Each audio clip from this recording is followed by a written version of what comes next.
ভারতের পাকিস্তানে না খেলার সিদ্ধান্তের কারণে সেমিফাইনালের ভেন্যু নিয়ে বিশৃঙ্খলা তৈরি হয়েছে।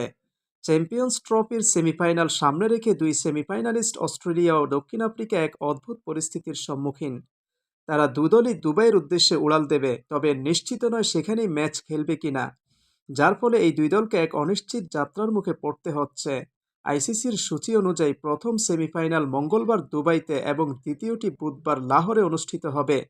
কিন্তু গ্রুপে ভারতের গ্রুপ পর্বের শেষ ম্যাচে নিউজিল্যান্ডের বিপক্ষে ফলাফলের উপর নির্ভর করছে পিকস ছাড়।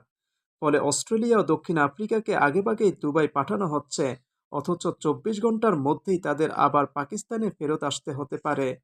বিবিসির রিপোর্ট অনুযায়ী শনিবার লাহোর থেকে 3 ঘন্টার ফ্লাইটে দুবাই যাবে অস্ট্রেলিয়া, তবে তারা যদি ভারতের মুখোমুখি না হয় তাহলে সোমবারই আবার পাকিস্তানে ফিরতে হতে পারে। দক্ষিণ আফ্রিকাও রোববার দুবাই উড়ে যাবে, কিন্তু একদিনের মধ্যেই তাদেরও লাহোরে ফেরার ঝুঁকি রয়েছে।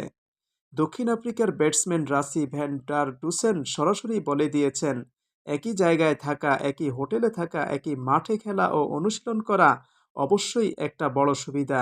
এটা বোঝার জন্য রকেট বিজ্ঞানী হওয়ার দরকার নেই।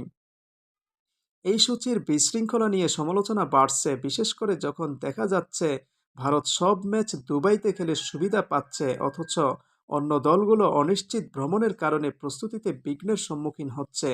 ভারতের জন্য আলাদা নিয়ম তৈরি করায় আইসিসির নিরপেক্ষতা নিয়েও প্রশ্ন উঠেছে।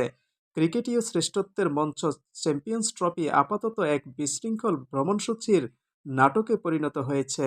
নিউজ ডেস্ক, নাজিম রহমতুল্লাহ। দৈনিক আজকের বাংলা .net